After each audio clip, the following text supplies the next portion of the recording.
December 31st, 2019, the last day of the year. For most people, it was a time of celebration parties and resolutions. For me, it was just another day. Another reminder of what I had lost. My husband Michael had died the year before in a snowstorm. That endless, biting wind had taken him from me, and I had lived alone ever since, in a small house tucked away in a quiet corner of Canada. I always spent winters with my parents in Skagway, Alaska.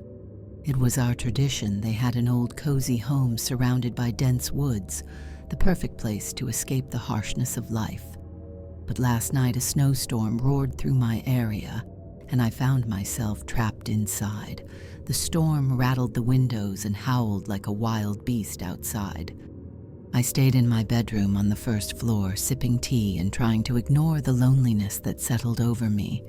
Like the snow outside around midnight, a strange sound pierced through the chaos of the storm, the creak of a door opening. My breath caught in my throat. I was certain I had locked all the doors.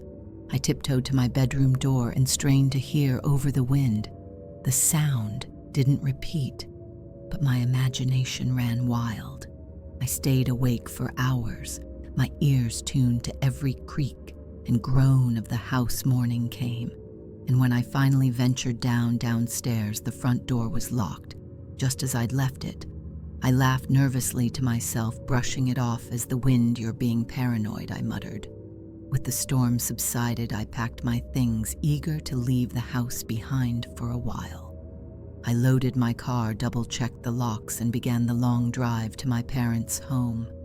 The journey was uneventful until I arrived in Skagway late that evening. The road to my parents' house ended at the edge of the forest.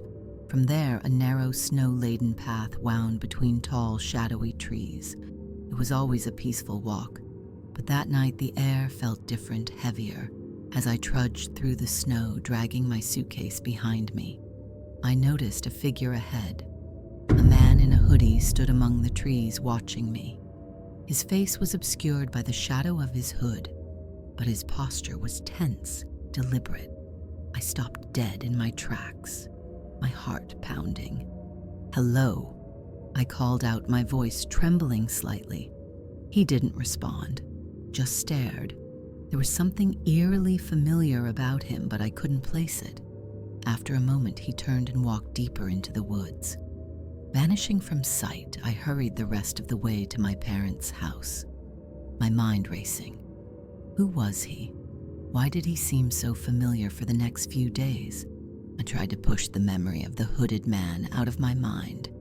My parents' house was warm and welcoming, and it felt good to be surrounded by family. But the unease lingered. Then my boss called. "We're facing some unexpected issues," he explained. "I'm sorry, but we need you back. Can you cut your vacation short?" Reluctantly, I packed up and drove back home. It was late evening when I started, and by the time I arrived, it was nearly 2 a.m. The house greeted me with an unsettling stillness.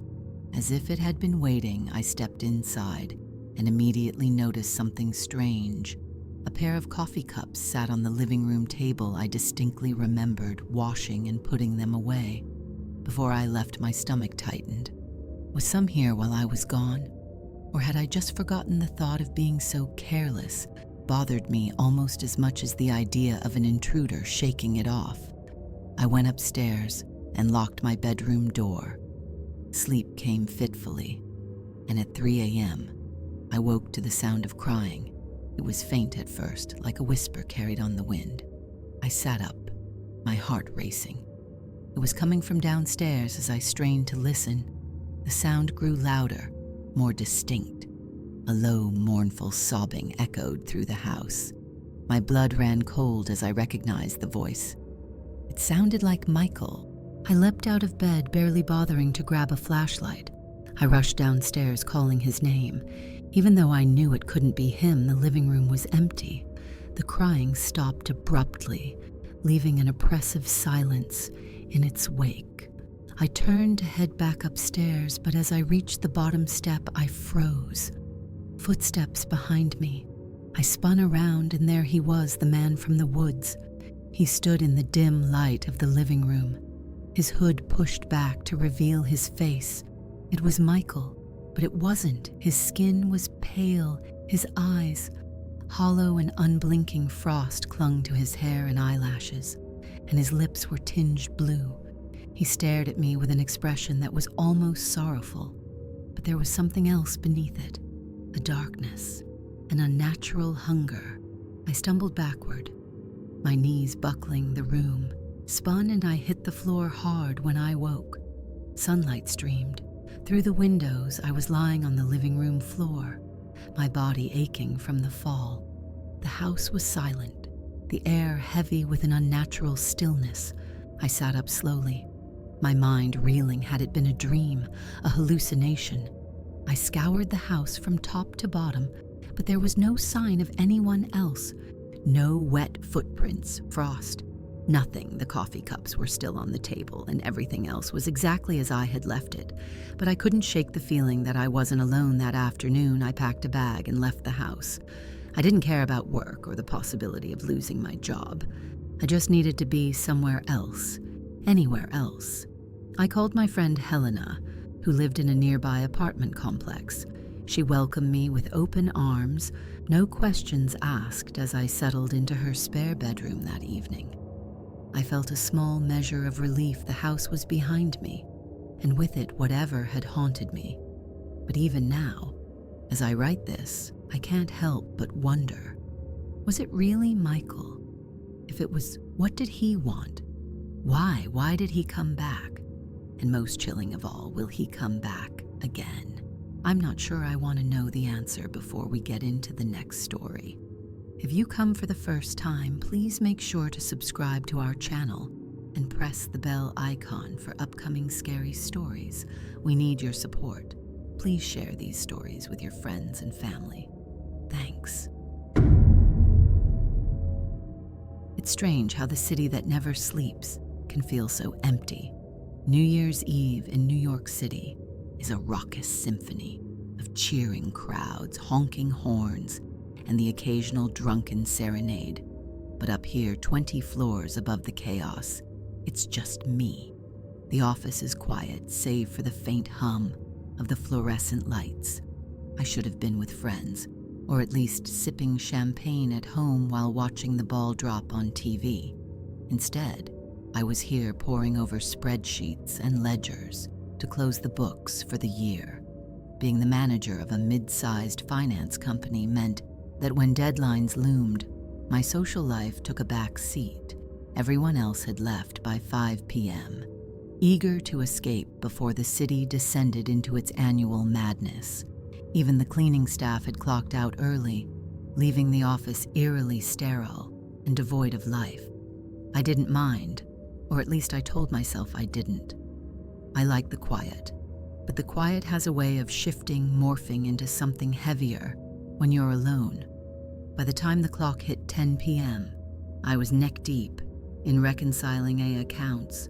The glow of the computer screen painted the room in cold light. The windows framed the distant glitter of the city. But up here, I may as well have been on the moon. I heard it. Then a noise, faint but unmistakable. A muffled thump. I froze, fingers hovering over the keyboard. My first thought was the HEX system. It had been acting up lately, coughing and groaning like an old man. But this sound was different, deliberate, a rhythmic scuff, like footsteps, faint but steady. I told myself it was nothing. Maybe I'd left a window cracked somewhere, and the wind had nudged a door, or maybe the building itself was just settling. Then I heard it again. Closer, I stood up, my heart hammering against my ribs. The floor was supposed to be empty. I hadn't seen anyone else in the lobby when I came in, and the elevator required a key card for after hours. Access, grabbing my phone, I turned on the flashlight and stepped into the hallway. The beam of light cut through the darkness, the illuminating rows of cubicles, and the break room door slightly ajar. The air felt different out here, colder, heavier, like the building itself was holding its breath. "Hello," I called out, my voice sounding weaker than I intended. No response. I inched toward the break room, each step a battle against the knot of fear tightening in my chest. As I reached the door, I pushed it open slowly, the hinges whining in protest. The room was empty, save for the faint smell of burnt coffee. I was about to turn back when I noticed something strange. The window by the sink was open, wide open, the January air. Seeping through it felt like ice against my skin. Someone was here. A sound from the far end of the hallway made me spin around, my flashlight catching the edge of movement. Just a flicker, like the tail of a shadow disappearing. Around a corner. "Hey, who's there?" I cursed myself for the panic in my voice. I sounded more like prey than someone in charge. Footsteps echoed in the darkness now, quick and purposeful. I followed them, my pulse thundering in my ears. When I reached the corner, I stopped pressing my back against the wall.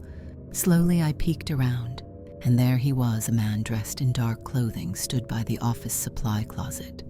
His back was to me, but I could see the bulging bag slung over his shoulder and the glint of metal at his waist, a gun. I froze, every instinct screaming at me to back away, to run. But my phone vibrated in my hand, a notification, or maybe an accidental brush of my thumb, and the faint sound shattered the silence. The man spun around. His face was sharp and unshaven, his eyes narrow and gleaming with something between anger and desperation. He didn't say a word. He just raised the gun and pointed it at me. "Turn around," he growled. "Hands where I can see them." I did as he said. My thoughts racing. This couldn't be real. Things like this didn't happen to people like me. Wallet. Now I fumbled to pull my wallet from my pocket, my fingers trembling. I tossed it to the floor. He motioned with a gun. The phone too. I hesitated. If I gave him my phone, I couldn't call for help, but the weight of the gun in his hand was a persuasive argument. Reluctantly, I dropped the phone beside the wallet. "Good," he muttered. He backed away slowly, his bag jangling with what sounded like electronics, probably laptops or other devices from the office. My mind raced. He must have broken in through the window, but how did he bypass the building's security? As he neared the stairwell, he paused. "Don't move. Don't call anyone you do, and I'll know with that." He disappeared into the stairwell, leaving the door swinging on its hinges. I stood there for what felt like hours, my body rooted to the spot. Eventually, I found the courage to move. I locked the office door behind me and called the police from a desk phone. By the time the officers arrived, the man was long gone. They took my statement, asking questions I couldn't fully answer had I seen his face clearly. Did he say anything that might indicate who he was? What had he stolen? I spent the next few days replaying the incident in my mind, dissecting every detail. Something about the man had felt familiar, though I couldn't place why. Then a week later, the pieces fell into place. The police found the stolen items listed for sale online, traced to an account registered under a name I recognized: Ethan Harper. He was one of our newest hires, a quiet guy who kept to himself. The realization hit me like a punch to the gut. He'd been in the office that afternoon chatting with a coworker about plans for the new year. I'd even wished him a happy holiday. As he left, the police arrested him at his apartment. He confessed, quickly explaining that he'd overheard me talking about staying late to close the books he'd planned, everything breaking in through the fire escape, knowing the security cameras were down for maintenance. I tried not to think about what might have happened if I'd made a wrong move that night. The office felt different after that, like it had absorbed the tension and fear of that night. I couldn't look at the break room window without remembering the cold wind on my face. New Year's Eve would never feel the same. When someone knocks on your door in the middle of a blizzard, you answer. That was the rule my mother always followed, but one New Year's Eve that rule almost destroyed us. Growing up in rural Minnesota had its perks. The vast grove behind our house, barns to explore and tractors to climb. My siblings and I made endless memories there, but living 3 miles outside a tiny town with fewer than 1,000 people could feel lonely during storms. That loneliness turned into isolation. That winter was one of the harshest I remember. Temperatures plummeted below -50 degrees Fahrenheit, orange snow piled high enough to bury cars when the blizzard hit New Year's Eve. My dad, a state trooper, was called out to work. We knew he wouldn't be home until the storm passed, and my mom prepared for a long night with just the 3 of us kids. She brought sleeping bags into the living room, popped in a movie, and tried to make the night festive. Despite the raging storm outside, we were settling in when the knock came. It wasn't gentle, it was urgent, loud and insistent. My mom froze. We kids peered into the kitchen, watching as she stood by the door, her hand hovering over the lock. She'd always been cautious, especially when Dad wasn't home. But in a blizzard, anyone outside could be in danger. She turned the lock and opened the door with a crack. A man stood there, tall and broad, his face partially obscured by a fur-lined hood. Snow clung to his coat, and his boots were caked in ice. His voice carried over the howling wind. "Please, ma'am, my car's stuck. Can I come in?" My mom hesitated, but the cold was unforgiving. She stepped aside, letting him in. The man stomped the snow off his boots and shed his heavy coat, revealing a rough, weathered face and dark eyes that seemed too calm for someone caught in a storm. "Thank you," he said, flashing a toothy grin. "It's brutal out there." My mom nodded but didn't smile. "You're lucky to have found a house out here," she said. "Where's your car?" He waved a hand vaguely backways. Didn't think I'd make it. Something about him unsettled me. He was too calm, too comfortable, as if he belonged here. But my mom, always polite, gestured him toward the fireplace to warm up. My brother, sister, and I stayed on the couch watching him cautiously. "What are your kids' names?" he asked, turning his attention to us. Mom's smile was tight. "They're just excited for New Year's. We're having a movie night." "What about you? What's your name, sweetheart?" "Alina," I said before my mom could answer for me. His smile widened, and my stomach twisted. "Alina," he repeated softly, as if testing the name. "That's a beautiful name." The unease in the room grew thicker. My mom noticed it too. She stood abruptly. "I'll make some tea. You must be cold," as she busied herself in the kitchen. The man kept talking to us. He asked about our favorite games, whether we liked the snow, and if we'd ever been sledding at night. My brother answered politely, but my sister stayed silent, her eyes darting nervously to Mom. I tried to focus on the movie, but I could feel his eyes on me. "You know," he said suddenly, "I've got kids too, a little girl about Alina's age. That's nice." My mom called from the kitchen. Her voice was strained. The man leaned back in his chair, studying me. "I bet you'd get along with her. She's sweet. Like you loves the snow. I'll bet you'd like where I live. It's out in the country. Lots of space to play. I like it here," I said firmly. His grin faltered for a moment before returning wider than before. "Of course you do, princess." My mom returned with the tea, handing him a steaming cup. "The storm should ease up by morning," she said, her tone firmer now. "You're welcome to stay on the couch until then." "That's mighty kind of you," he said, sipping the tea, "but I was hoping to hit the road sooner. Wouldn't want to impose. You'd freeze out there," she replied. "You should rest." The man nodded, though his smile didn't reach his eyes. "You're right, best to stay put." We kids went to bed, but I couldn't sleep. Something about him felt wrong. I kept hearing his voice in my head, the way he said my name, the way he watched me. Hours later, I woke to a faint creaking sound. The living room was dark, but moonlight reflected off the snow outside, casting an eerie glow. I peeked out of my sleeping bag and saw him moving through the shadows. He was at the front door, slowly turning the lock. Fear gripped me. He wasn't leaving. He was unlocking the door to let someone went in. I nudged my mom, whispering urgently. She woke instantly. her eyes narrowing as she saw him at the door. Quietly, she grabbed the heavy flashlight she'd kept nearby and stood. "What are you doing?" she asked sharply. The man froze, his hand still on the lock. He turned slowly, his smile gone, just checking the door. He said didn't want it to freeze shut.